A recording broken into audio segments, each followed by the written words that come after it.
Major अभय, हमारे tent के पास से गुजरने वाली नदी से एक लड़की की बॉडी मिली है। फौजी सुंदरदास ने आकर मेजर अभय को खबर दी थी और ये खबर कोई नई नहीं थी। दिन में आई बाढ़ की वजह से कई लोग उस गांव से बहकर नदी के किनारे लग रहे थे। अब तक मेजर अभय राठौर और उनके फौजी साथियों ने 3 बॉडीज को अस्पताल भेजा था। यकीनन ये लड़की भी मर चुकी थी। सुंदरदास, उस लड़की की पहचान अगर सुबह तक होती है तो ठीक, वरना हम खुद ही उसका अंतिम संस्कार कर देंगे। सर, वो लड़की मरी नहीं अभी तक, कुछ सांसें उसके शरीर में बाकी हैं, इसीलिए मैं आपके पास आया था। अभय चौंक पड़ा था। Oh really? डोंट बिलीव कि वो लड़की अब तक जिंदा है। खैर, भगवान ने जिसको बचाना होता है उसकी ज़िंदगी कोई नहीं ले सकता। अभय जल्दी से अपना कोट पहनते हुए टेंट से बाहर आया था, जहाँ सामने ही रेस्क्यू टेंट में उस लड़की को रखा गया था। सर, लड़की वही है। उन्होंने जब एक नज़र उस लड़की को देखा तो जैसे वो अपनी आंखें झुकाना भूल चुके थे। ऐसा भरपूर हुस्न उन्होंने आज तक नहीं देखा था। लड़की की धीमी धीमी सांसें चल रही थीं। सुंदरदास के कहने पर अभय जल्दी से आगे बढ़ा था और उस लड़की की नब्ज चेक करने लगा। वाकई वो लड़की अभी तक जिंदा थी। तुम डॉक्टर को बुलाओ सुंदरदास। हम इस लड़की को अस्पताल भी लेकर जा सकते थे, लेकिन अभी रात के 1 बजे हमारा यहाँ से निकलना खतरे से खाली नहीं होगा, इसलिए हमारे खेमे में मौजूद डॉक्टर प्रमोद को बुलाकर लाओ। सर, प्रमोद की बीबी को बच्चा होने वाला था, तो वो कल ही छुट्टी लेकर जा चुका है। सुंदरदास ने सर झुकाते हुए खबर दी थी। ऐसे कैसे? अगर वो छुट्टी पर था तो किसी दूसरे डॉक्टर को यहाँ होना जरूरी था। इतनी बड़ी लापरवाही कैसे हो सकती है? सर, डॉक्टर कौशिक कुछ ही घंटे में यहाँ पहुँचने वाले हैं। ओके ठीक है, तुम जाओ, मैं इस लड़की को देखता हूँ। सुंदरदास वहाँ से चला गया था और अभय उस लड़की को देखने लगा। दिसंबर की सख्त ठंडी की रातें थीं। ऐसे में उस लड़की का पानी में भीगकर पूरा वजूद ठंड से नीला पड़ने लगा था। अगर इस लड़की को फौरन ही इलाज न मिला तो उसकी जान बचाना मुमकिन नहीं था। अभय ने आगे बढ़कर उस लड़की के हाथों को छुआ था, जो एकदम बर्फ की तरह ठंडे हो रहे थे। हालांकि मोटे गर्म कंबल में भी उस लड़की की बॉडी को गर्मी नहीं मिल रही थी। वो धीरे धीरे उसकी हथेलियां रब करने लगा था। वो लड़की बेहोशी में भी सख्त तकलीफ में मालूम हो रही थी। उसके होंठ हल्के हल्के कांप रहे थे। वो अब उसके पैरों के तलवों को भी सहलाने लगा था, लेकिन उसका ठंडा बदन किसी भी तौर गर्माहट नहीं ले रहा था। डॉक्टर के आने में 3-4 घंटे लग जाने थे और तब तक उसे गर्म रखना जरूरी था। अभय को कुछ भी समझ नहीं आ रहा था। टहलते हुए एक नज़र उठाकर उस लड़की की ओर देखा था। जो विचार मन में आ रहे थे वो करना नहीं चाहता था, लेकिन अपनी आंखों के सामने यूं एक मासूम लड़की को मरते भी नहीं देख सकता था। शायद मेरा ये कदम उठाने से लड़की की जिंदगी बच जाए, लेकिन ऐसे कैसे किसी गैर लड़की के वो इतना करीब हो सकता था? वो अपना सर हाथों में थाम गया। हालांकि उन्हें सिखाया जाता था कि इंसानी जान बचाने के लिए कभी कभी तुम्हें वो भी करना पड़ता है जिसके करने के लिए तुम्हारा मन गवाही नहीं देता। मेजर अभय ने गहरा सांस लेते हुए आंखें बंद की थीं, जैसे खुद को इस काम के लिए तैयार कर रहा हो, और अगले ही पल उसके हाथ अपने कोट के बटन पर ठहर गए थे। वो अपना कोट उतारकर दूर रख चुका था और अब अपनी शर्ट के बटन खोलता हुआ उसकी तरफ बढ़ रहा था, जिसकी सांसें अब मध्यम पड़ने लगी थीं। होठों का कांपना कम होने लगा था। शायद उसका शरीर अब और सहन नहीं कर सकता था और वो अपनी हिम्मत हारने लगी थी। वो शर्ट उतारकर उस लड़की के कंबल में लेट चुका था। उसका ठंडा वजूद जब उसके वजूद से टकराया तो एक ठंडी लहर अभय के शरीर में दौड़ी थी। उसने आंखें बंद करके उस लड़की को अपनी पनाहों में समेटा था। रात के अंधेरे में उसे उसके गीले कपड़ों से अलग किया था और धीरे धीरे उसके ठंडे वजूद को गर्म करने लगा। हालांकि ये करते हुए वो किस बर्दाश्त से गुजर रहा था वही जानता था। उसे खुद के ऊपर कंट्रोल मुश्किल था। एक नेचुरल बात थी। जब एक जवान खूबसूरत लड़की इतने करीब थी तो दिल में जज्बात मचलना नॉर्मल बात थी, लेकिन वो अपने संस्कारों से गिरा हुआ नहीं था जो कुछ पलों के सुकून के लिए किसी की जिंदगी बर्बाद कर देता। उसने आंखें बंद करते हुए उस लड़की के ठंडे होठों को अपने होठों की कैद में लिया था और धीरे धीरे उसे गर्मी देने लगा। वो उसे हर पहलू से समेटने की कोशिश कर रहा था। काफ़ी देर गुजर जाने के बाद धीरे धीरे उस लड़की की बॉडी में हरकत होने लगी थी। वो अब खुद ब खुद मेजर अभय की बाहों में सिमटने लगी थी, जैसे उसे सुकून मिला था। उसकी सांसों की गर्मी मेजर अभय ने महसूस की थी। उसके होंठ, जो इससे पहले एकदम बर्फ की तरह ठंडे हो रहे थे, अब दहकते हुए अंगारे बनने लगे थे। उसके दिल की धड़कनें नॉर्मल होने लगी थीं। उसका पूरा शरीर पूरी तरह नॉर्मल हो चुका था। उस लड़की की गहरी सांसें इस बात की गवाही थीं कि वो सुकून से सो चुकी थी। लेकिन उसे बाहों में लिए कब मेजर अभय की भी आंख लग गई, उसे पता ही न चला। सुबह सूरज की पहली किरण के साथ उसकी आंख उस लड़की के रोने पर खुली थी। वो अपने आसपास चादर लपेटे बुरी तरह रो रही थी, जबकि मेजर अभय भी उठकर बैठा था। खुद पर नजर पड़ते ही उसने जल्दी से अपनी शर्ट उठाकर पहनी थी। सिचुएशन को समझते हुए अभय बुरी तरह घबराया था। प्लीज इस तरह मत रोइए, जैसा आप समझ रही हैं वैसा कुछ भी नहीं है।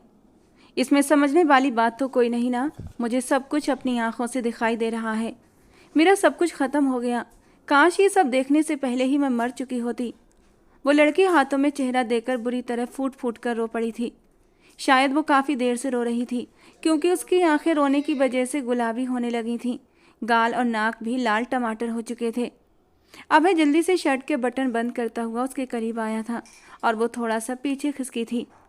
देखिए प्लीज़ मेरा विश्वास करें, आपकी जान बचाने के लिए ये करना जरूरी था। अभय को समझ नहीं आ रहा था उस लड़की को कैसे समझाए। काश ये सब करके आप मेरी जान न बचाते तो मुझे इतना दुख न होता। वो लड़की फिर रो पड़ी थी। मैं अपनी आंखों के सामने आपको मरते नहीं देख सकता था। अभी हम यहाँ जिस समय मौजूद हैं, यहाँ से हॉस्पिटल काफ़ी दूर था और रात के 1 बजे आपको अस्पताल ले जाना नामुमकिन था। हमारा डॉक्टर भी हमारे खेमों में मौजूद नहीं था। ऐसे में जब तुम हमें नहर किनारे से मिली तो तुम्हारी हालत बहुत ख़राब थी और तुम्हारी जान बचाने के लिए तुम्हारे शरीर को गर्मी देना ज़रूरी था। लेकिन मैंने अपनी पूरी हद में रहकर तुम्हारे शरीर को गर्मी दी है। मैंने तुम्हारे साथ कुछ भी गलत नहीं किया, मेरा विश्वास करो। मेजर अभय अटकते हुए अपनी बात समझाने की कोशिश कर रहा था और वो बेयकीनी से मेजर अभय को देख रही थी। कितनी आसानी से आपने कह दिया कि हद में रहकर आपने मेरी जान बचाई है। आपकी नज़र में हद पार करना क्या होता है? औरत मर्द का शारीरिक संबंध बन गया और बस यहाँ पर हद ख़त्म हो गई। मेरे लिए इससे पहले भी कुछ हदें हैं। मैंने अपने आप को आज तक बहुत संभाल कर रखा था। मेरे ऊपर आज तक किसी गैर मर्द की नज़र तक नहीं पड़ी थी। इस तरह मेरे करीब आना तो दूर की बात थी। मैं आप पर विश्वास भी कर लूं कि आपने मेरे साथ कुछ भी गलत नहीं किया था, लेकिन इसके बावजूद भी आप और मैं जिस हालत में एक ही कंबल में थे वो भी मुझसे बर्दाश्त नहीं हो रहा। नहीं जीनी मुझे ये ज़िंदगी। ये कहकर वो फूट फूट कर रो पड़ी थी और मेजर अभय एक गहरा सांस लेकर रह गया था। ठीक है, तुम्हारे ऊपर किसी गैर मर्द की नज़र नहीं पड़ी ना, और अब तुम इस बात से दुखी हो कि मैं तुम्हारे लिए गैर हूँ। वो कुछ ही पलों में बहुत बड़ा फैसला ले चुका था। मैं तुम्हारे साथ एक जायज़ रिश्ता जोड़ना चाहता हूँ। तब तो मैं तुम्हारे लिए गैर नहीं रहूँगा ना, और तब तुम्हें कोई शर्मिंदगी नहीं होगी। उस लड़की ने नज़र उठाकर मेजर अभय को देखा था। मैं झूठे वादे नहीं करता, वादा है तुमसे, तुम्हें अपनी जायज़ पत्नी बनाकर तुम्हें पूरा सम्मान और मान दूंगा। अभी फ़िलहाल तैयार हो जाओ, तुम्हें तुम्हारे माँ बाप के पास पहुँचाना है और तुम्हें लेने, तुम्हारी इज्जत बनाने मैं ज़रूर आऊँगा। ये एक मेजर का वादा है तुमसे। ये कहकर वो बाहर निकल गया था और आरती सिसक पड़ी थी। जल्दी ही उसके माँ बाप का पता लगा लिया गया था और उसे उसके माँ बाप के हवाले करते हुए उसने आंखों ही आंखों में उससे वादा किया था कि मैं तुम्हें लेने ज़रूर आऊँगा। और आरती एक उम्मीद भरी नज़र उस पर डालते हुए अपने माँ बाप के साथ चली गई थी। कुछ ही दिन बाद उसकी छुट्टियाँ हुईं और वो अपने घर लौट आया था। लेकिन इस दिल का क्या करता जो उस लड़की के पहलू में जाकर बैठने के लिए मचलने लगा था। जब उस रात की उसकी संगत महसूस होती तो उसका दिल खुद ब खुद धड़कने लगता, होठों पर मुस्कान आ जाती, उसके नर्म वजूद की नरमी महसूस करता तो दिल में नए एहसास पनपने लगते थे और इस एहसास से दिल में गुदगुदी सी होने लगती थी। जब उसने उससे शादी का वादा किया था, लेकिन तब उस लड़की के लिए उसके दिल में कोई जज्बात नहीं थे।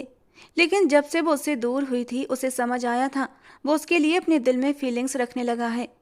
और फिर यही मौका था, उसने अपनी माँ भावना जी को अपने दिल की हालत बता दी, जबकि भावना जी तो हत्ते से ही उखड़ गई थी।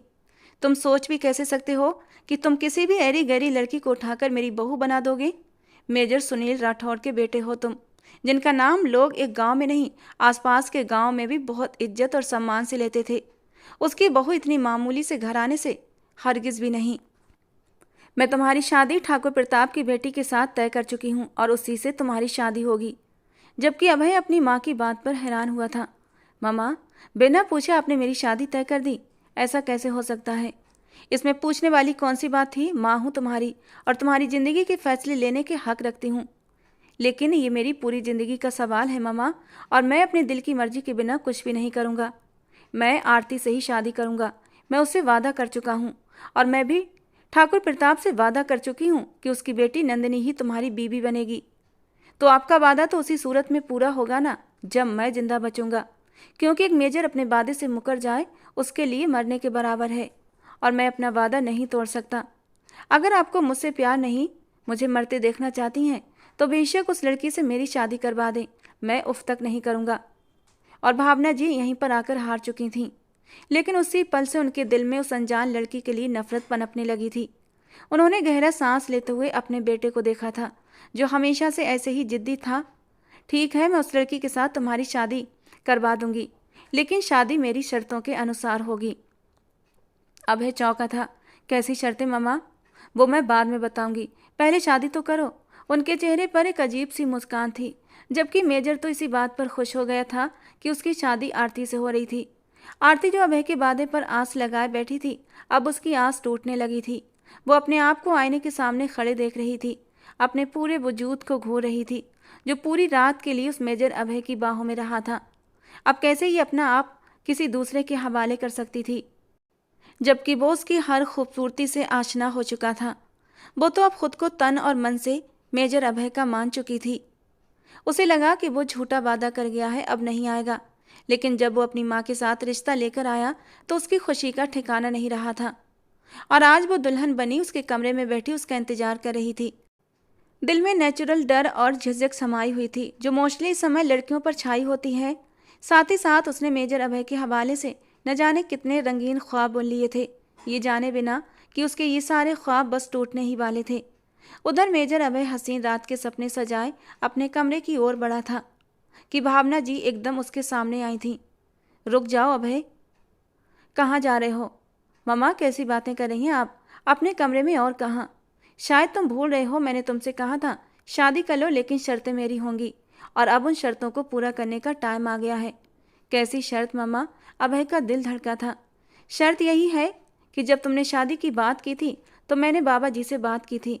उन्होंने बताया ये लड़की हमारे घर के लिए मनहूस साबित होगी, लेकिन उसकी मनहूसियत का एक ही तोड़ है कि तुम कम से कम 3 महीने तक उसके करीब नहीं जाओगे, और अब यही मेरी शर्त है। अपनी माँ की ये शर्त सुनकर अभय परेशान हुआ था। माँ, कैसी बेकार की सोच है आपकी, मैं इन बातों को नहीं मानता। तुम्हें मानना होगा अभय, मैंने तुम्हारी बात मानी, अब तुम्हारा भी फर्ज बनता है कि तुम मेरी बात मानो, और अब अगर तुमने ऐसा नहीं किया तो तुम मेरा मरा मुंह देखोगे। जबकि अभय सांस रोके अपनी जिद्दी माँ को देख रहा था। वो शादी कर चुका था, आरती को अपना बना चुका था, लेकिन पाकर भी उसके करीब नहीं जा पा रहा था। ये सितम क्यों? उसने बेबसी से अपनी माँ को देखा था। जाओ, जाकर मेरे रूम में सो जाओ, आज की रात तुम्हारे रूम में मैं सोऊंगी, और जब तक तुम यहाँ पर हो तब तक इस रूम में नहीं आओगे। ये कहकर वो दरवाज़ा खोलकर अंदर चली गई थी, जबकि अभय बेबसी से मुट्ठियाँ भींच कर रह गया था। आरती, जो कि अभय का इंतजार कर रही थी, अपनी सास को कमरे में आता देखकर एकदम सर झुका गई थी। बड़ी बेताबी से इंतजार कर रही हो मेरे बेटे का, ये जाने बिना कि मैं क्या चीज़ हूँ। तुम मेरी मर्जी के खिलाफ उसकी ज़िंदगी में तो आ गई हो, लेकिन कभी उसकी संगत नसीब नहीं कर पाओगी। तुम जैसी मामूली लड़की को मैं अपने घर की नौकरानी भी ना बनाऊं, अपने बेटे की ज़िंदगी में शामिल कैसे कर सकती हूँ? उन्होंने आगे बढ़कर आरती का मुंह दबोचा था। फिलहाल तो भूल जाओ कि अभय तुम्हारे करीब आएगा। वो 3 दिन में अपनी ड्यूटी पर चला जाएगा, उसके बाद तुम्हें उसकी ज़िंदगी से हमेशा निकालने का प्लान बनाऊंगी, समझी? अब उठो और वहाँ सोफे पर जाकर सो जाओ, इस बेड पर मैं सोऊंगी। जबकि आरती तो कुछ समझ ही नहीं पाई थी। उसकी खुशियों का, उसके ख्वाबों का महल यूँ टूट कर चकनाचूर हुआ था कि वो तो कुछ बोल भी नहीं पा रही थी। पूरे 3 दिन तक अभय ने आरती को नहीं देखा था। जाने से कुछ देर पहले उसने अपनी माँ से विनती की थी कि एक बार आरती से मिलने तो दें, और तब कहीं जाकर उसे आरती से मिलने का मौका मिला था। आरती को सामने देखकर वो कितनी ही देर तक उसे देखता रह गया था। कुछ ही दिनों में वो गुलाब का फूल थी जो एकदम मुरझा कर रह गई थी, जबकि आरती भी उसे देखकर इमोशनल हुई थी। जल्दी से नजरें झुकाकर अपने आंसू छुपाने की कोशिश की थी। अभय ने आगे बढ़कर उसे कंधों से थाम लिया था। आरती, ये जो हमारे बीच की दूरियां हैं, ये बस कुछ दिनों के लिए हैं। मैं तो तुमसे अपनी मोहब्बत का इजहार भी नहीं कर पाया। मम्मा को बहुत मुश्किल से मैंने शादी के लिए मनाया था, और अब जबकि हमारी शादी हो गई तो मैं चाहता हूँ सब कुछ अच्छे से सेट हो जाए, इसीलिए मैंने माँ की बात मान ली। वादा करता हूँ 3 महीने के बाद आऊँगा, तुम्हारे सारे गिले शिकवे दूर कर दूंगा। उसने आगे बढ़कर आरती के माथे को चूम लिया था और आरती तड़प कर उसके सीने में समा गई थी और बेतहाशा रो पड़ी थी। प्लीज आरती, इस तरह रोकर मुझे कमजोर मत करो, वरना मैं जा नहीं पाऊंगा। उसने आरती के चेहरे को हाथों में लेकर उसके आंसुओं को अपने होठों से चुन लिया था। आई लव यू आरती। और ये सुनकर आरती रोते हुए भी मुस्कुरा दी थी। जानती हो, उस दिन तुमसे शादी का वादा किया था, सिर्फ अपने संस्कारों के हाथों मजबूर होकर, लेकिन कब तुमसे मोहब्बत कर बैठा पता ही नहीं चला। शादी की पहली रात तुमसे इजहार मोहब्बत करके अपनी सारी चाहतें तुम पर लुटाना चाहता था, लेकिन शायद अभी हमारी किस्मत में मिलन नहीं है। 3 महीने तक मेरा इंतजार करना आरती, उस दिन हमारे मिलन की रात होगी और उस दिन हमारे बीच की सारी दूरियां खत्म हो जाएंगी। वो आरती के आंसू पोंछकर उसके माथे को चूमकर उसे बाय बोलकर कमरे से बाहर आ गया था। अपनी माँ और अपनी बहन सुरभि से मिलने के बाद उसने एक नज़र खिड़की पर खड़ी आरती पर डाली थी और आरती कमरे की खिड़की से तब तक नहीं हटी थी जब तक वो उसकी आंखों से ओझल नहीं हो गया था। और अब भावना जी को पूरी पूरी आज़ादी मिल चुकी थी आरती को उसकी ज़िंदगी से बाहर निकालने की। ये 3 महीने कैसे काटे थे ये तो अभय जानता था या आरती। भावना जी कभी भी आरती को अकेले में अभय से बात नहीं करने देती थीं। जब भी अभय आरती से बात करने के लिए कहता तो उसके सर पर सवार रहती थी और आरती बस हूँ हाँ में जवाब देती रहती। कोई रोमांटिक सी बात कहता तो उसका चेहरा लाल होता और जल्दी से अपनी नजरें झुका लेती। अभय उसके मुंह से अपने लिए कुछ सुनना चाहता था, कोई प्यार भरी बात, लेकिन उसकी ख्वाहिश ख्वाहिश ही रह जाती थी। भावना जी को सामने खड़े देखकर आरती कुछ कह ही नहीं पाती थी। जैसे तैसे करके ये जुदाई का लंबा समय भी कट गया था और अब मेजर अभय 3 महीने के बाद छुट्टियों पर घर आ रहा था। उसके चेहरे पर एक अलग ही चमक थी। ये शादी के बाद उसकी पहली छुट्टी थी और मेजर अभय की आंखों में अपनी नाजुक सी खूबसूरत बीबी का चेहरा जमकर रह गया था। उसकी शर्मीली सी मुस्कान और उसकी उठती गिरती लंबी घनी पलकें अभय के दिलो दिमाग पर एक गहरी छाप छोड़ रही थीं। इस बार अभय ने पक्का इरादा कर लिया था कि वो ड्यूटी पर आते हुए हर सूरत आरती को साथ लेकर आएगा, क्योंकि अब वो उसके बिना एक पल भी रहना नहीं चाहता था। सोचने लगा कि माँ को भी किसी तरह इस बात के लिए मना लूँगा कि वो अब उसके साथ रहेगी, क्योंकि अब उसकी लगाई हुई पाबंदी का टाइम भी पूरा हो चुका था। लेकिन वो क्या जानता था, इंसान कई इरादे बना लेता है मगर होता कुछ और है। अपने दिल पर काबू पाता मेजर अभय ने आरती को सोचते हुए अपना फ़ोन निकाला और एक हाथ से ड्राइव करते हुए दूसरे हाथ से नंबर डायल करते मोबाइल कान से लगाया। दूसरी तरफ बेल जा रही थी। एक बार, दूसरी बार और फिर तीसरी बेल पर उसे उस दुश्मने जां की खनकती हुई आवाज़ कानों में टकराई थी, जैसे उसकी सारी थकान कहीं गुम हो गई थी। क्या बात है, आज डायरेक्ट तुमने फ़ोन कैसे उठा लिया? वो मम्मी जी बाथरूम में हैं, उनका फ़ोन बज रहा था, मैंने देखा आपका नंबर था तो उठा लिया। कहाँ पहुँचे? मैं सुबह से तैयार बैठी आपका इंतज़ार करते करते थक चुकी हूँ, आप जल्दी आ जाएं। दूसरी तरफ आरती थी, शायद अपनी बेकरारी को छुपा नहीं पाई थी, जबकि उसकी बेकरारी को महसूस करके अभय जोर से हंस पड़ा था। मैं भी कम बेकरार नहीं हूँ आरती, तुम्हारे पास आने के लिए। बस कुछ ही घंटे की बात है, फिर तुम मेरी बाहों में होगी और आज तुम्हारे सारे गिले शिकवे दूर कर दूंगा, तुम्हें अपनी मोहब्बत की बारिश में भिगोकर। बोलते बोलते अभय का अंदाज मदहोश हुआ था और आरती का दिल धड़कने लगा था। वो शर्माते हुए कॉल कट कर चुकी थी और अभय के होंठ मुस्कुरा उठे थे। आरती की बात ने उसका दिल खुश कर दिया था। इन 3 महीने में उसने हर वक्त इन दूरियों के मिटाने के बारे में सोचा था, मगर घर पहुंचने से पहले गुलाब और बेले के ताजे गजरे और वाइट टुलिप का बुके खरीदना नहीं भूला था। आरती की खुशी का अंदाजा लगाते अंदर अंदर वो खुद भी खुश हुआ था। घर पहुंचकर आरती का हंसता मुस्कुराता चेहरा नजर आने की बजाय उसकी माँ की चीख ने उसका स्वागत किया था। वो घबराया हुआ सा आगे बढ़ा और माँ की आवाज़ की तरफ भागा था, जो कि सुरभि के कमरे की तरफ से आ रही थी। उनके चेहरे पर अविश्वास और दुख के गहरे बहाव थे, आंखों से आंसू बह रहे थे, जैसे वो अपने गम को काबू करना चाहती थी। अभय ने आगे बढ़कर देखा, वहां सुरभि औंधे मुंह फर्श पर गिरी पड़ी थी और हौले हौले लरज रही थी। उसके मुंह से झाग भी बह रहे थे। अपनी बहन की हालत देखकर बेताबी से वो उसके करीब आया था और झुककर उसे पुकारने लगा, सुरभि क्या हुआ, आंखें खोलो, प्लीज मेरी तरफ देखो, उठो सुरभि। सुरभि तकलीफ से तड़पती एक झटका खाकर खामोश हुई थी। जल्दी करो, इसे अस्पताल लेकर चलो, मेरी बच्ची को क्या हो गया अभय, जल्दी करो। भावना जी मुंह पर हाथ रखकर रो पड़ी थी। जो सुरभि को झंझोड़कर जगाना चाह रहा था, मगर उसकी गर्दन एक तरफ को लुढ़क चुकी थी। उसका शरीर ठंडा पड़ने लगा था। अभय ने उसकी नाक के करीब उंगलियां ले जाकर उसकी सांसों को महसूस करने की कोशिश की थी। नब्ज थामी तो एकदम सन्नाटे में चला गया था। सुरभि की सांसें थम चुकी थीं और अभय अपनी बहन के उन्हें अचानक मर जाने पर अभी तक यकीन नहीं कर पा रहा था। मम्मा, अस्पताल जाने की अब कोई ज़रूरत नहीं बची। सुरभि हमें छोड़कर जा चुकी है। ऐसा कैसे हो सकता है?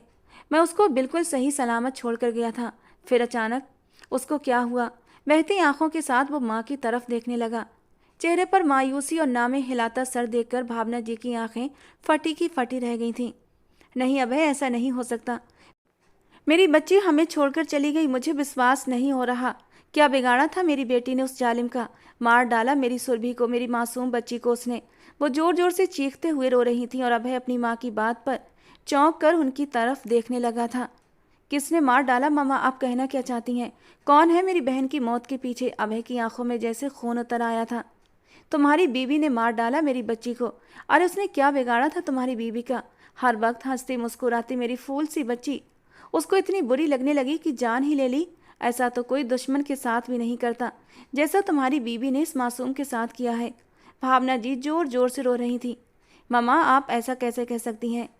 आपको आरती पसंद नहीं, मैं अच्छी तरह जानता हूँ, मगर वो इतनी बुरी हरगिज नहीं हो सकती कि मेरी बहन की जान ले ले। आपको जरूर कोई गलतफहमी हुई है। अभय कमजोर सी दलील देता हुए बोला था। तुम्हारी जवान बहन तुम्हारे सामने मुर्दा हालत में पड़ी है और तुम अब भी अपनी बीवी की तरफदारी कर रहे हो।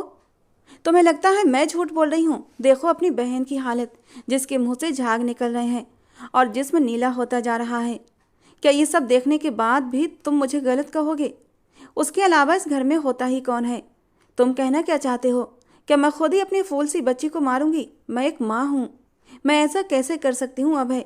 भावना जी अपनी बात पर डटी थी और अभय को यकीन दिलाने की पूरी कोशिश कर रही थी। ये जो कोई भी है, मैं उसको बिल्कुल भी माफ़ नहीं करूँगा, मगर पहले हमें कुछ ज़रूरी कदम उठाने होंगे। इसकी हालत बिगड़ती जा रही है। अगर हमने ज़्यादा देर की तो मेरी बहन पर लोग तरह तरह की बातें करेंगे और मैं ये हरगिज़ बर्दाश्त नहीं कर सकता। पहले ही न जाने कितनी तकलीफ सहकर मेरी बहन ने अपनी जान दी है। अब और दुनिया से चले जाने के बाद लोग उसकी पीठ के पीछे सारी ज़िंदगी उसको बुरे शब्दों से याद करें। ये मौका मैं दुनिया को हरगिज नहीं देना चाहता। वो तेजी से सुरभि को कमरे से उठाकर बाहर लेकर आया था। पल भर में घर का माहौल बदल चुका था। सुरभि की मौत ने जैसे सबको हिलाकर रख दिया था।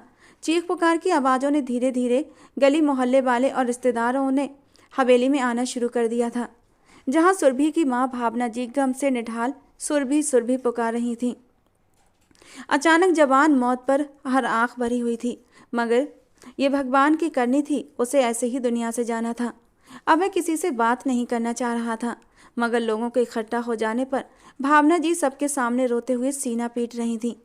मेरी फूल सी बच्ची को उसकी अपनी सगी भाभी ने मार डाला और एक भाई जो अपनी बीवी से सवाल जवाब करने की बजाय खामोशी से खड़ा न जाने किस बात का इंतजार कर रहा है। उसको अपनी जवान बहन की मौत का भी एहसास नहीं हुआ। अभी तक बीवी के गुण गाए जा रहा है। सुरभि ने न जाने किस गुनाह की सजा पाई है। मैं किससे इंसाफ मांगूंगी? हे भगवान, तू ही मेरी बच्ची की मौत का बदला लेना। उसका भाई तो बेरहम हो गया है।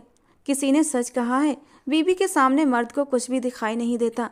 जानबूझकर लगातार रोते हुए भावना जी न सिर्फ भीड़ को सुरभि की मौत की वजह बता रही थीं, बल्कि अपने बेटे की खुदगर्जी का ढिंढोरा भी पीट रही थीं। और वो नहीं जानती थीं कि उनकी मांगी हुई दुआ किस कदर तेजी से कबूल होने वाली थी। जल्दी ही सुरभि की मौत का इंसाफ होने वाला था। वहां मौजूद औरतें अपने दिमाग के हिसाब से कहानियां बनाने लगीं। कोई कहती कि शक्ल से मासूम दिखने वाली भाभी इस कदर जालिम हो गई कि पति की इकलौती बहन को ही जान से मार दिया, तो कोई कहती इसमें कुछ न कुछ गड़बड़ जरूर है। मुझे लगता है सुरभि ने खुदकुशी की है। हो सकता है उसे उसकी भाभी ने ना मारा हो और उसने खुदकुशी न की हो। शायद उसका वक्त ही पूरा हो गया था। एक समझदार औरत ने वहां मौजूद औरतों की बोलती जबान को चुप करवाना चाहा। खैर, जितने मुंह उतनी बातें थीं। लगातार इसी तरह की कहानी बनती और बिगड़ती जा रही थी और अभय, जो बहन की मौत पर इस तरह की बातें सुनकर सदमे से पागल हो रहा था, खुद को मजबूत जाहिर करने की कोशिश कर रहा था। कुछ सोचकर वो अपने कमरे में आया था। घर आते हुए अभय ने कब सोचा था कि घर में उसके लिए कयामत इंतजार कर रही थी। कमरे का दरवाज़ा खोलकर वो अंदर दाखिल हुआ तो सामने ही एक कोने में ज़मीन पर बैठी आरती डर से काँप रही थी और लगातार सर नामे हिलाए जा रही थी। ये सब क्या हो गया? ये सब कैसे हुआ? आरती लगातार इन्हीं शब्दों को दोहरा रही थी। आरती, होश में आओ। तुम घर पर ही थी तो मुझे बताओ कि सुरभि के साथ ये सब कैसे हुआ? क्या तुम इस बारे में कुछ जानती हो? प्लीज़ मुझे बताओ, वरना मैं पागल हो जाऊंगा। अभय आरती के पास जाकर रिक्वेस्ट करते हुए बोला था। मैं कुछ नहीं जानती। मुझे नहीं पता ये सब कैसे हुआ। मुझे कुछ नहीं पता, मैं सच कह रही हूँ। आरती जैसे अपने होश में नहीं लग रही थी। वो बहुत डरी हुई थी। इस वक्त एक झटके से दरवाज़ा खोलकर भावना जी अंदर आई थीं। पूछो पूछो अपनी बीवी से, इसने ये हिम्मत कैसे की कि मेरी बेटी को, क्या मेरी बेटी का इस घर पर कोई हक नहीं था कि उसे जान से ही मार दिया? अगर उसे मेरी फूल सी बच्ची से इतनी तकलीफ थी तो मुझे बता देती। मैं उसे लेकर कहीं और चली जाती, कम से कम मेरी बच्ची जिंदा तो रहती। भावना जी के लगातार जिद करने पर आरती सख्ती से ना में सर हिलाते हुए बुरी तरह रो पड़ी थी। मामा, आप ये कैसी बातें कर रही हैं? ये इन बातों का समय नहीं है। मैं बाद में हर मामले को खुद ही देख लूँगा। अभी हमें ये सब बातें नहीं करना चाहिए। घर में लोग इकट्ठा हैं। अभय जैसे बर्दाश्त के एक मुश्किल दोराहे से गुजर रहा था और फिर थोड़ी देर में सुरभि का अंतिम संस्कार की प्रक्रिया शुरू हो चुकी थी। अभय को रह रहकर अपनी बहन की मासूम हरकतें याद आ रही थीं, जो खुद से 5 साल बड़े भाई से जबरदस्ती लाड उठवाती और हंसती मुस्कुराती पूरे घर की रौनक थी। भाई, अब आप घर से अपनी यूनिफॉर्म में जाया करें। मुझे आपको इस यूनिफॉर्म में देखना अच्छा लगता है। अभय आर्मी फोर्स ज्वाइन करने के बाद फिर भी हर वक्त इसी बात की जिद करती और अभय मुस्कुराकर रह जाता। मगर इस बार उसको अपनी बहन जिस हालत में मिली थी वो दर्द से टूटकर बिखर गया था। मेरी बहन के साथ ये जुल्म किसने किया? क्या आरती सुरभि के साथ ये सब कुछ कर सकती है? अभय के दिमाग में आरती का मासूम चेहरा और डर से कांपता बदन आने लगा था तो वो खुद ही अपनी सोचों को झटकने लगा। नहीं, वो ऐसा नहीं कर सकती। वो तो बहुत छोटे दिल की मासूम सी लड़की है। वो इतना बड़ा जुर्म कैसे कर सकती है? वो नहीं तो फिर कौन हो सकता है? मम्मा लगातार उसी के बारे में क्यों कह रही हैं? वो अलग अलग सोचों में घिरा था और भगवान से प्रार्थना कर रहा था कि वो जल्द से जल्द इस बात का खुलासा कर ले कि असल गुनहगार कौन है, ताकि उसको सज़ा दी जाए और अभय के सीने में जलती आग को ठंडक मिल सके। मैं तुमसे कहती रही कि अपनी बीबी से पूछो, मगर नहीं, मेरी बात पर तो तुम्हें यकीन ही नहीं था। अगर ऐसा है तो अब अपनी बीबी से खुद ही पूछ लो। उससे कहे वो तुम्हें सब कुछ सच सच बताए कि मैं गलत कह रही हूँ या सच। उसने मेरी सुरभि की जान नहीं ली थी क्या? और अभय जो गम और गुस्से से परेशान सा घर में दाखिल हुआ था, उसकी माँ एक बार फिर उसके सामने आकर खड़ी हुई थी। माँ के कहने पर उसने सर उठाया तो हॉल के कोने में सर झुकाकर खड़ी आरती ने कुछ पल के लिए अपना सर उठाया था और अभय की सवालिया नजरें खुद पर जमी देखकर रोते हुए अपने जुर्म को स्वीकार कर लिया। हाँ, मैंने सुरभि की जान ली है क्योंकि मुझे उसका इस घर पर और आपके दिल पर कब्जा पसंद नहीं था। हाँ, मैं मानती हूँ कि मुझे सुरभि से नफरत थी और मैंने अपनी नफरत के हाथों मजबूर होकर उसकी जान ले ली। आरती सर झुकाए बोले जा रही थी और अभय के कदम उसकी तरफ बढ़ने लगे।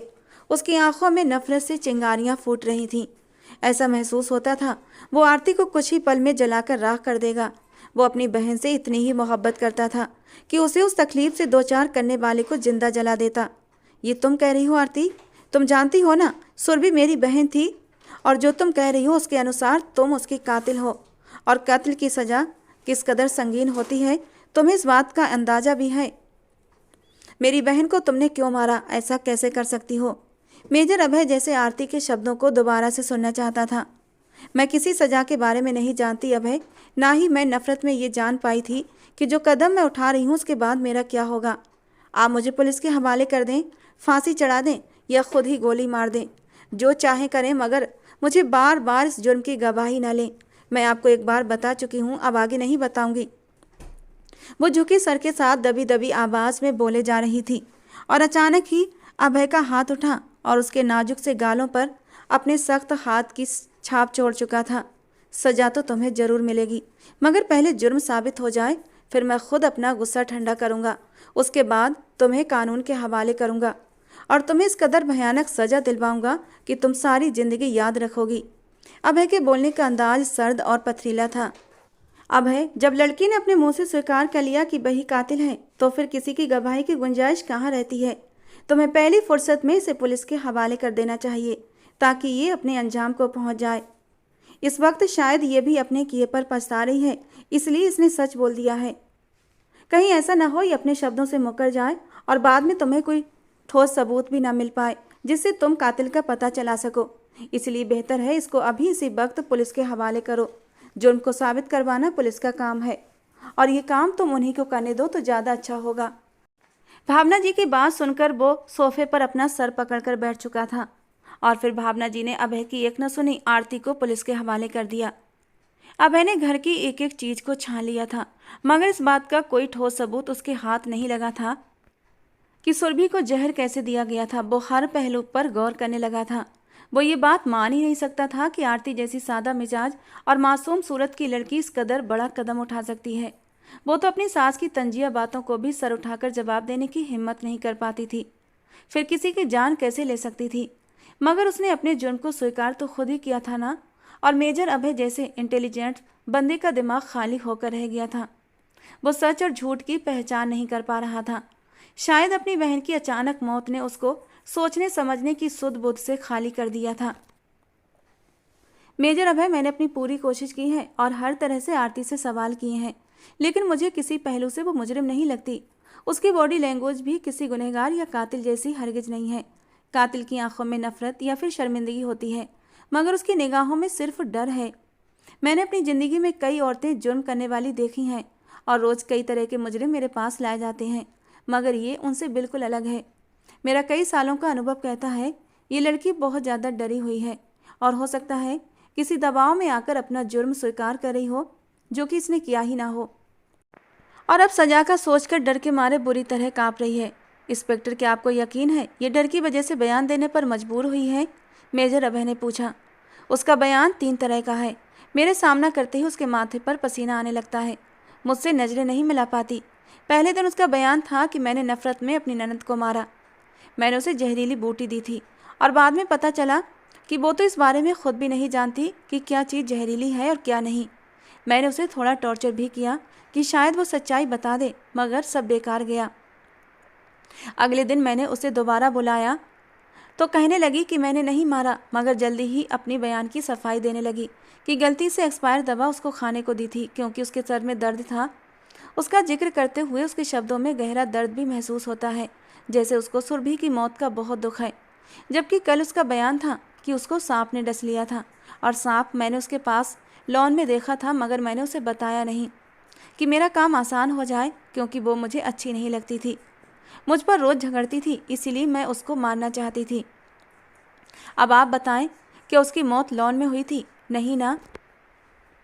वो तो ये भी नहीं जानती जिस वक्त सुरभि की लाश मिली वो कौन सा वक्त था, लाश कहाँ मौजूद थी और उस वक्त आप कहाँ थे? पुलिस इंस्पेक्टर सुधा, जिसको जान पहचान की वजह से मेजर अभय ने ख़ास तौर पर यह काम सौंपा था, अपने ख्याल बता रही थी।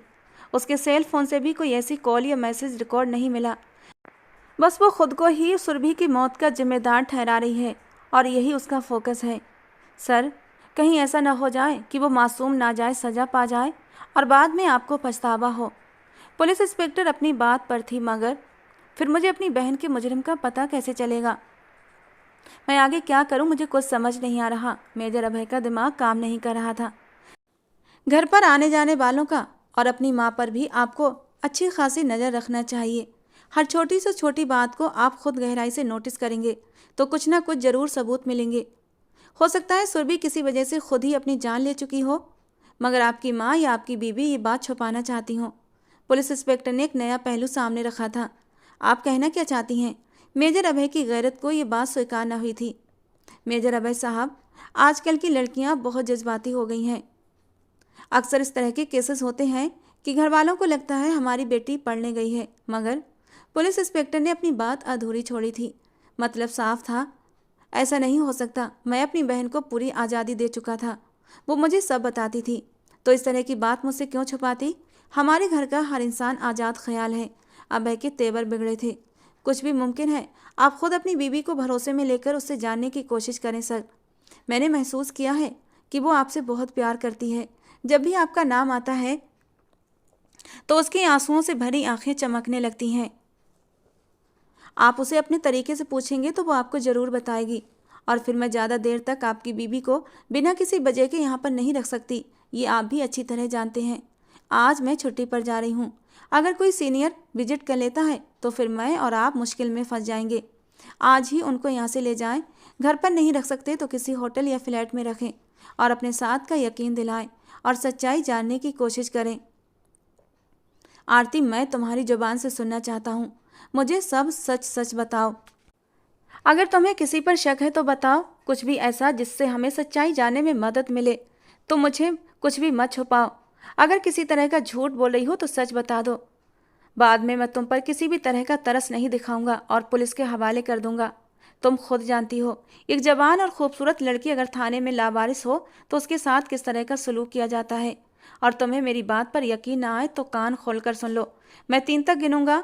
अगर तुमने सब कुछ सच बताना शुरू नहीं किया तो मैं अभी इसी वक्त तुम्हें हमेशा के लिए अपनी ज़िंदगी से निकाल दूंगा। और फिर अगर मेरे डर से भी ये लोग तुम्हारे साथ थोड़ा बहुत नर्म व्यवहार कर रहे हैं तो मेरी तरफ से आज़ाद हो जाएंगे। मेजर अभय ने उसको धमकाते हुए गौर से उसके चेहरे के हाव भाव देखे थे। अभय से दूर जाने का ख्याल आरती के चेहरे पर एक साया बनकर लहराया था। मेरे साथ ऐसा जुल्म मत करना। मैं अपने किए की सज़ा पाने के लिए यहाँ पर मौजूद हूँ, मगर भगवान के लिए मेरे साथ कोई और जुल्म मत करें।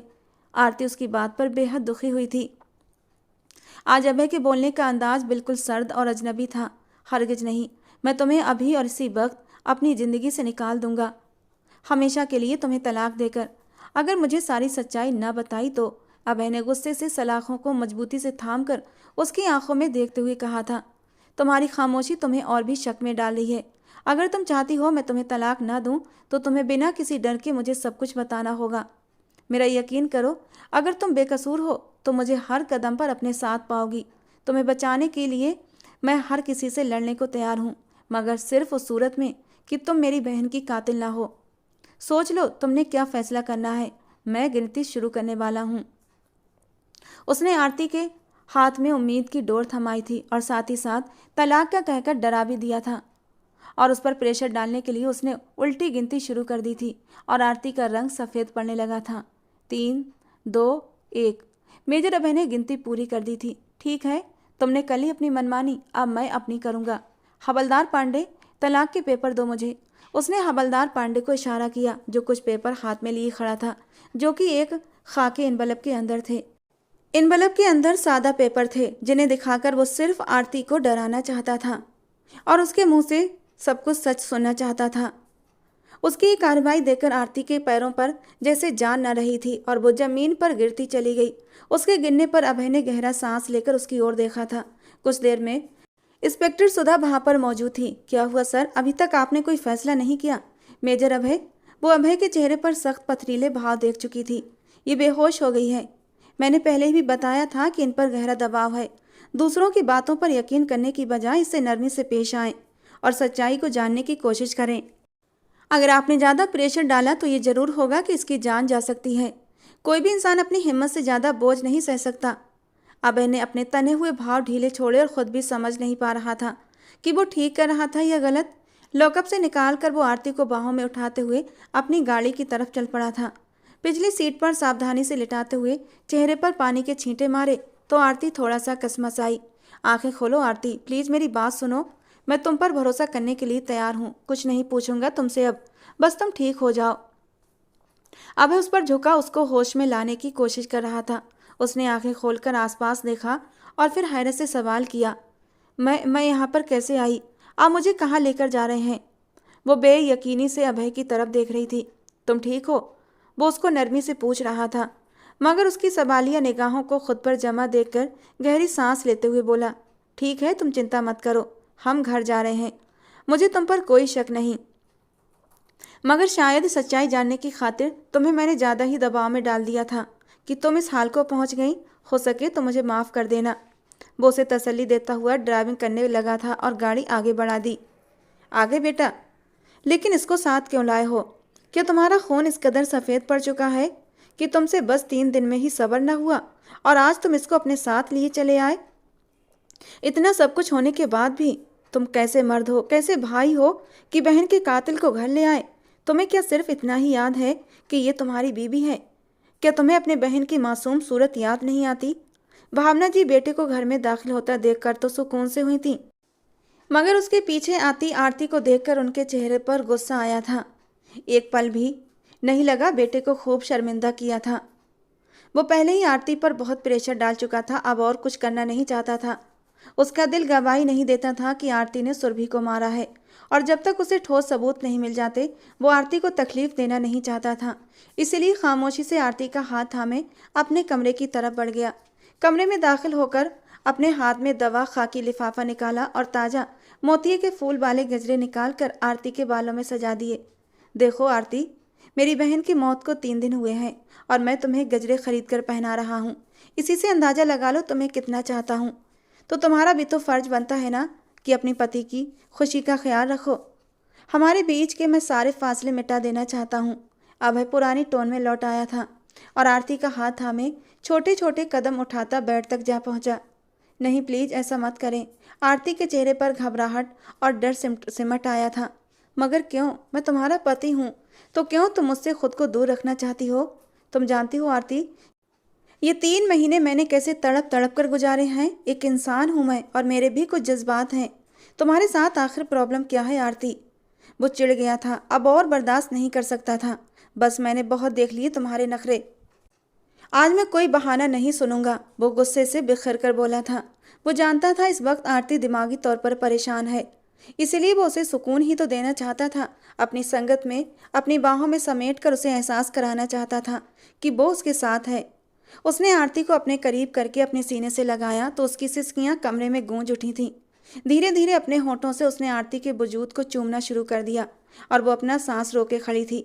और जैसे ही उसके होंठ गर्दन से होते हुए उसके गालों तक आए थे तो उसे नमी का एहसास हुआ था और अभय हथियार डालने पर मजबूर हो चुका था। ठीक है, तुम सो जाओ। पहले ही तुम्हारी तबीयत कुछ ठीक नहीं है, खुद को और परेशान मत करो, क्योंकि मैं ज़बरदस्ती नहीं चाहता। अभय ने गहरा सांस लेते हुए खुद को रिलैक्स किया था और कमरे से बाहर बालकनी में चला गया। दिलो दिमाग में एक जंग सी छिड़ी थी और वो इस जंग से परेशान हो चुका था।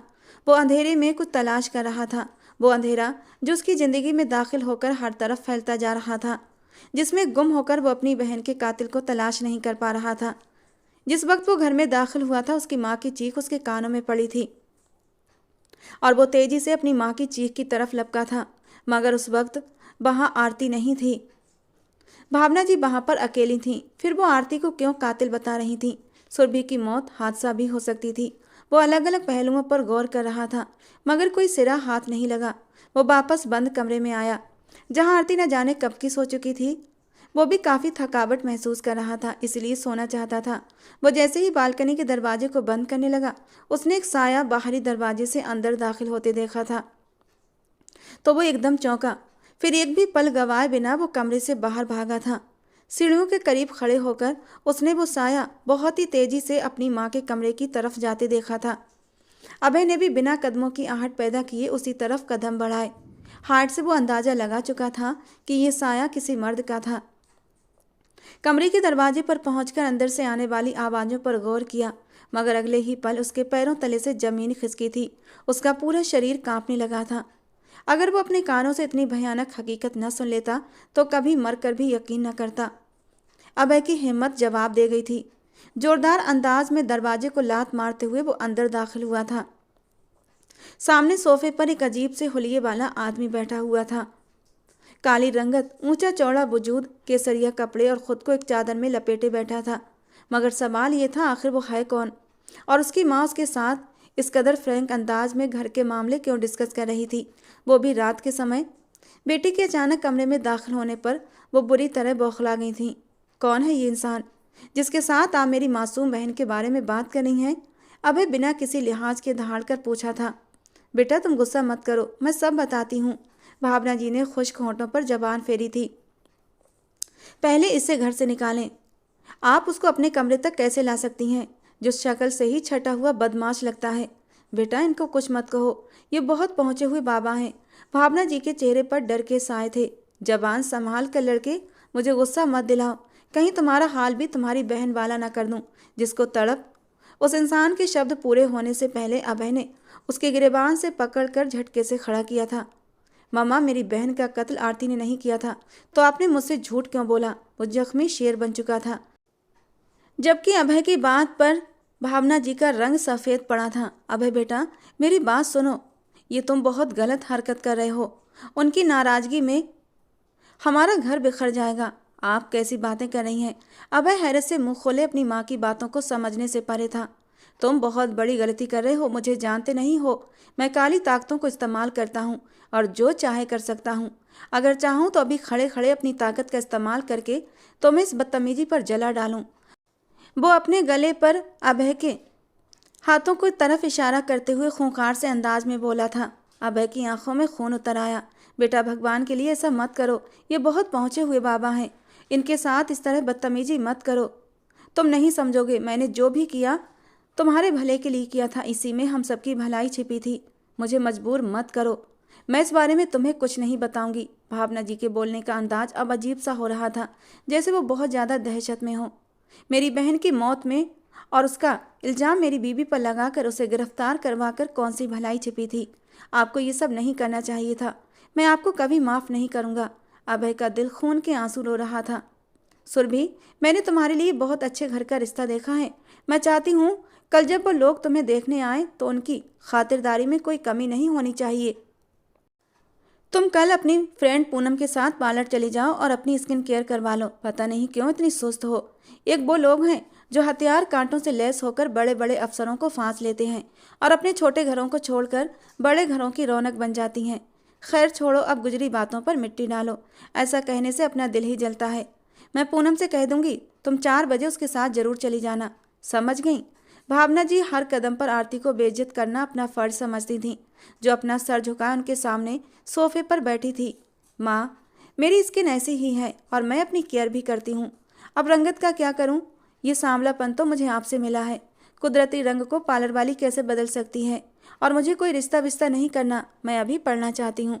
और भाई ने वादा किया था, वो मुझे पढ़ाई पूरी होने तक तंग नहीं करेंगे। प्लीज़ आप भी छोड़ दें ये सब। सुरभि की बात पर भावना जी गुस्से से तिल मिलाकर रह गई थीं। इस डायन के साथ रहकर इससे बदतमीजी सीख रही हो। माँ से बात करने की तमीज़ भूलती जा रही हो। अभी और इसी वक्त उठो और जाओ कमरे में, और दोबारा मुझे इसके आसपास दिखाई मत देना। खैर, मैंने जो कहना था कह दिया। अब मुझे तुम्हारी तरफ से कोई भी ऐतराज़ नहीं सुनना। भावना जी का गुस्सा ठंडा नहीं हो रहा था। अगले दिन मेहमानों के आने पर सुरभि घर से गायब हो चुकी थी और काफ़ी देर से वापस आई थी। माँ के चेहरे पर गुस्सा देखकर नज़र चुराती अंदर जाने लगी। रुको, तुम्हारी हिम्मत कैसे हुई मेरी आज्ञा का पालन न करने की? मैंने तुम्हें तैयार रहने को कहा था ना। फिर कहाँ चली गई थी और किससे पूछ कर गई थी? भावना जी आज उसे छोड़ने के मूड में नहीं थी। मामा, मैं अपनी दोस्त के घर चली गई थी। मैंने आपको बताया तो था मैं शादी नहीं करना चाहती, मगर आप हैं कि जिद पर आई हुई हैं, तो मेरे पास इसके सिवा कोई दूसरा रास्ता नहीं बचा था। मुझे अभी शादी ही नहीं करनी, इसीलिए मैंने ये कदम उठाया था। अब आप मुझे मजबूर न करें कि दोबारा ये कदम उठाऊं। इस बार तो वापस लौट आई हूँ, अगली बार ऐसा मुमकिन नहीं हो पाएगा। फिर सारी ज़िंदगी लकीर पीटती रहना। चलती हूँ, मुझे अभी टेस्ट की तैयारी करनी है। सुरभि ने 2 टूक अंदाज अपनाया, मगर भावना जी की आंखों से चिंगारियाँ निकल रही थीं। तुम हद से बागी होती जा रही हो सुरभि। तुम्हें तो मैं अच्छे से सबक सिखाती हूँ। अपने कमरे से कदम भी बाहर नहीं रखोगी। मैं बहुत जल्द तुम्हारी शादी करने वाली हूँ। मुझे आंखें दिखाने लगी हो, इतनी बड़ी हो गई। भावना जी ने उसका हाथ पकड़कर घसीटना शुरू कर दिया था और उसे ले जाकर बेड पर धक्का देते हुए दरवाज़ा बाहर से लॉक कर दिया। आरती एक तरफ खड़ी सब कुछ देख रही थी, मगर आगे बढ़ने या कुछ बोलने की हिम्मत उसमें नहीं थी। भावना जी ने खूंखार निगाहों से उसको घूरा और सर झटक कर अपने कमरे में आ गई। कुछ दिन तक सुरभि ने खूब हंगामा किया, मगर फिर वो बिल्कुल खामोश हो गई थी। भावना जी को जब यकीन हो गया सुरभि अब हिम्मत दिखाने की कोशिश नहीं करेगी, तो उसको कमरे से निकलने की इजाज़त दे दी गई थी, मगर घर से अब भी बाहर जाने की इजाज़त नहीं थी। और फिर एक दिन सुरभि को आरती से बात करते हुए भावना जी ने सुन लिया। आरती भाभी, प्लीज़ आप कुछ करें, भाई को इस बारे में बताएं, वो मेरी मदद करेंगे। मैं अमित को पसंद करती हूँ और मैं अमित से छुपकर शादी भी कर चुकी हूँ। उसके अलावा किसी के बारे में सोचना भी नहीं चाहती। मगर सुरभि, तुम जानती हो ना, मम्मी जी कभी ऐसा नहीं मानेंगी। आरती डर रही थी। उसकी फिक्र मत करें, अभय भाई सब संभाल लेंगे। माँ की भी उनके सामने एक नहीं चलती, वो बस मुझ पर रौब झाड़ती हैं। आप बस भाई से बात करें। अगर मम्मी जी को पता चला तो क्या होगा सुरभि? तुम तो उनकी बेटी हो, तुम्हें कुछ नहीं कहेंगी। हाँ, मुझे जान से मार देंगी। तुम अपनी माँ को अपनी शादी के बारे में बता दो ना, या फिर सब कुछ अपने भाई से बता दो। आरती परेशान हो रही थी। कैसे करूं भाई से बात? मामा ने मेरा फ़ोन छीन लिया है। मगर ये सब कुछ सुन लेने के बाद भावना जी अपनी ईगो के हाथों मजबूर इस हद तक चली जाएंगी, ये किसी के बहमो गुमान में भी नहीं था। पूरी ताकत से दरवाज़ा खोलकर वो अंदर दाखिल हुई थीं। उनके चेहरे से जाहिर था कि वो सब कुछ सुन चुकी हैं और अब सुरभि के साथ आरती की भी खैर नहीं थी। तुम्हारी इतनी हिम्मत कि मेरी बेटी को पट्टियाँ पढ़ाओ। मैं जानती थी तुम जैसी लड़कियां मनहूस होती हैं, मगर अभय ने मेरी एक न सुनी। अब देखो कैसे मज़े से मेरी बेटी को फरार होने के रास्ते दिखा रही है। तुम तो खुश होगी ना कि ये घर से चली जाए और तुम्हारी जान छूटे, मगर मैं ऐसा नहीं होने दूंगी। उसको देख लूँ, फिर तुम्हारा भी इंतजाम करती हूँ और तुम पहली फुर्सत में उस लड़के से तलाक लोगी। और आरती से बात करते वो अचानक सुरभि की तरफ पलटी थीं। भावना जी के इरादे अच्छे खासे खतरनाक थे। बस कर दे माँ, भाभी ने कुछ नहीं किया। वो तो जानती ही नहीं कि मैं अमित से शादी कर चुकी हूँ। ये बात मैंने खुद आज ही इन्हें बताई है। आप अपने सामने किसी की मर्जी चलने कब देती हैं कि मैं आपको ये राज बताती? मगर खैर, अब सुन ही चुकी हो तो ये भी सुन लें कि मैंने लगभग 3 महीने पहले ही शादी कर रखी है और तब आरती भाभी इस घर में नहीं आई थी। और सबसे बड़ी खबर तो ये है कि मैं माँ बनने वाली हूँ। भलाई इसी में है कि मुझे मेरे पति के साथ विदा कर दें, वरना मैं कोई गलत कदम उठा लूँगी। सुरभि के खुलासे पर भावना जी के साथ आरती भी मुंह खोले हैरत का शिकार थीं। और फिर कुछ दिन में ही अपने कमरे में कैद सुरभि को न जाने क्या कुछ बर्दाश्त करना पड़ा था। और जिस दिन अभय की वापसी थी उसी दिन सुरभि अपनी जान से हाथ धो बैठी थी। अपनी बेटी की मौत से भी आपने सबक नहीं लिया? जितना कमज़ोर विश्वास है आपका। जिंदगी और मौत तो भगवान के हाथ में होती है। ये खुद एक मामूली सा इंसान होकर किसी को कैसे नुकसान पहुंचा सकता है? अभय गुस्से से मुट्ठियां भींचते हुए अपनी माँ के डर को देख रहा था। मैं तुम्हें बताता हूँ कि मैं क्या कर सकता हूँ। उस इंसान ने अपने हाथ हवा में ऊंचे किए, मगर अभय ने तेजी से अपनी जेब से गन निकालकर उसको कुछ भी कहने का मौका दिए बिना ठंडा कर दिया था। और अभय का गुस्सा देखकर भावना जी अंदर तक कांप उठी थीं और उस बाबा के तड़पते वजूद को देख रही थीं। मुझे माफ़ कर दो बेटा, मैंने बहुत सोच समझकर ये कदम उठाया था। मैं नहीं चाहती थी हमारी बदनामी हो, लोग मेरी परवरिश पर उंगली उठाएं। सुरभि ने मुझे ये सब करने पर मजबूर कर दिया था। मैं तुम्हें कैसे बताऊं कि मैं बदनामी के किस दोराहे पर खड़ी थी? भावना जी सर झुकाए रोती जा रही थी। मुझे पहेलियों में मत उलझाएं माँ, जो कहना चाहती हैं साफ कहें। अभय किसी भी तौर ठंडा नहीं हो रहा था। सुरभि के लिए एक अच्छे लड़के का रिश्ता आया था। मैं तुम्हें उसके बारे में बताना चाहती थी, मगर सुरभि हमारी इज्जत को दांव पर लगाने वाली थी। वो किसी लड़के को पसंद करती थी, यहाँ तक कि शादी भी कर चुकी थी। तो इसमें क्या बुराई है? मानता हूँ सुरभि को हम पर यकीन करना था, मगर अपनी पसंद से शादी करना उसका हक था। इतनी बड़ी सज़ा आप उसे कैसे दे सकती हैं? अभय का गुस्सा कम नहीं हो रहा था, क्योंकि बात शादी से आगे निकल चुकी थी। अभय, तुम्हारी वो मासूम बहन माँ बनने वाली थी और सबकी राजदार तुम्हारी बीवी थी। तुम क्या चाहते थे कि मैं फिर भी खामोशी से तमाशा देखती रहती? मैंने मजबूर होकर ये कदम उठाया था। भावना जी ने अपना जुर्म स्वीकार किया था। मामा, मगर इसका ये मतलब नहीं कि अपनी झूठी अना का झंडा ऊंचा रखने के लिए आप एक नहीं 2 जिंदगियां ख़त्म कर दें और फिर उसके बाद सारा इल्ज़ाम आप उस बेकसूर आरती के सर पर डालकर खुद को बचा लें। क्योंकि तुम्हारी बीबी हमारे लिए मनहूस थी, मुझे बाबा जी ने पहले ही बता दिया था। इसलिए मैंने तुम्हें उसके करीब नहीं जाने दिया था। मैंने सोच लिया था कि मैं 3 महीनों में उसे तुमसे अलग कर दूंगी, लेकिन इससे पहले ही सुरभि वाला केस हो गया और फिर मैंने एक ही तीर से 2 शिकार करने चाहे। जब आरती रात को सो रही थी तो मैंने इसी बाबा की मदद से आरती के साथ बाबा की कई तस्वीरें बनाई थीं और वही तस्वीरें दिखाकर मैंने आरती को ब्लैकमेल किया था कि अगर उसने सुरभि की मौत के लिए खुद को जिम्मेदार नहीं ठहराया तो मैं ये तस्वीरें सोशल मीडिया पर वायरल कर दूंगी और अभय खुद तुम्हें अपने हाथों से ख़त्म कर देगा। वो बहुत रोई थी कि मैं मौत से नहीं डरती, बस अभय की आंखों में अपने लिए नफरत नहीं देख सकती। और वो मेरी बात मान गई थी। मुझे वो लड़की बिल्कुल पसंद नहीं, मैं उसे तुम्हारी ज़िंदगी से निकालना चाहती थी। भावना जी अब भी अपनी जिद पर अड़ी हुई थीं और यह हकीकत सुनकर अभय वहीं सोफे पर गिर गया था। वो मासूम सी लड़की उसके पीछे कितनी तकलीफ़ें उठा रही थी और उसे एहसास तक नहीं था। उसकी आंखें भीगने लगी थीं। उसने कसकर मुट्ठियां भींची थीं और अपने गुस्से को काबू किया था।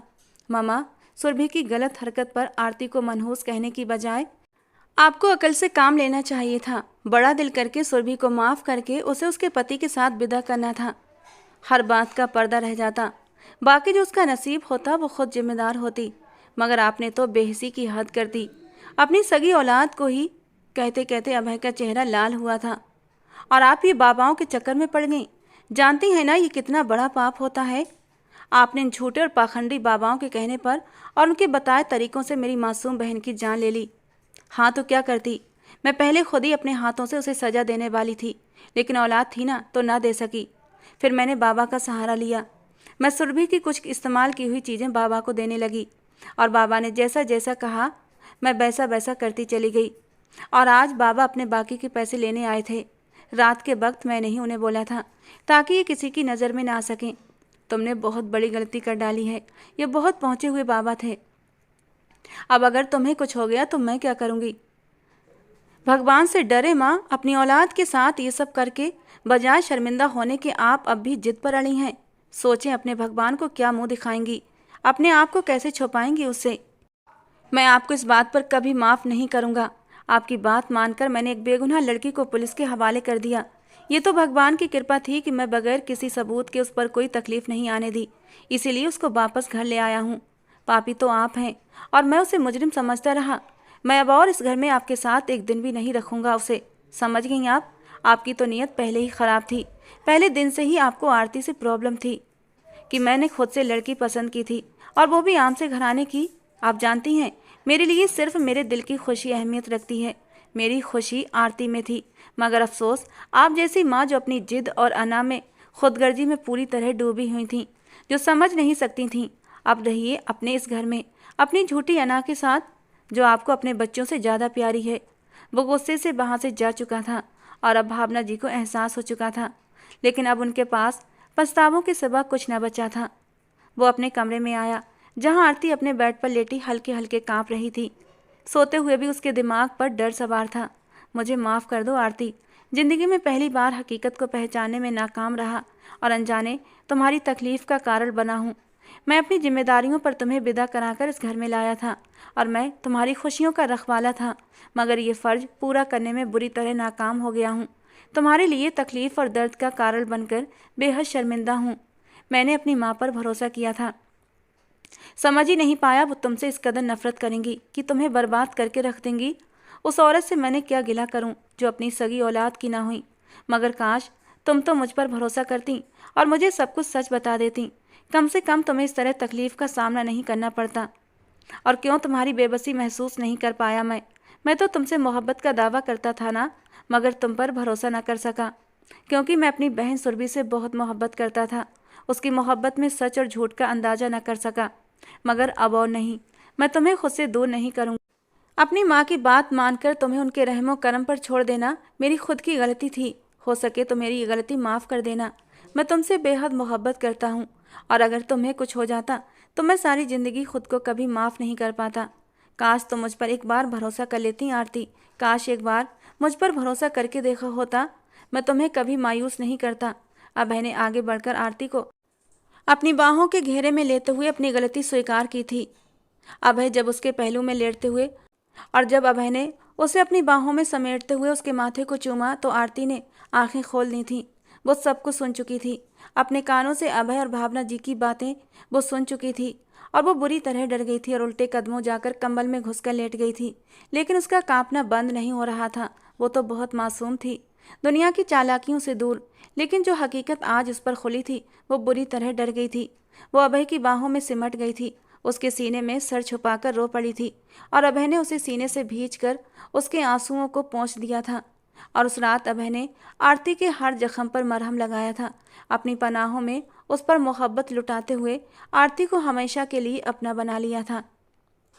तो दोस्तों आज की हमारी कहानी आपको कैसी लगी कमेंट बॉक्स में ज़रूर बताना। पसंद आई हो तो प्लीज़ लाइक करना। रोज़ एक नई कहानी सुनने के लिए हमारे चैनल को सब्सक्राइब करना। मिलते हैं दोस्तों अगली किसी नई रोमांटिक कहानी के साथ।